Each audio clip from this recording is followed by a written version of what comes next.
সৌম্য সরকারের ভিসা কিন্তু প্রথমেই করা হয়েছিল। আমরা যখন ভিসার জন্য জমা দেই তখন কিন্তু নট অনলি যে 15 জনের, আমরা বেশ অনেকটা প্লেয়ারের ভিসা জমা দেই। বাট আপনারা জানেন যে এখানে একটা কমপ্লিকেশনস আছে ভিসার ব্যাপারে রিগার্ডিং বাংলাদেশি পাসপোর্টের জন্য। তো তার ভিসাটা শেষ হয়ে গিয়েছে, বাই দ্য টাইম যখন টিম দিয়েছে ততক্ষণে তার ভিসাটা শেষ হয়ে গেছে।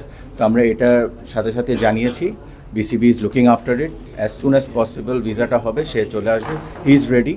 All the operations, Sharian Nafis is looking after this. So as soon as the visa is here, he will fly.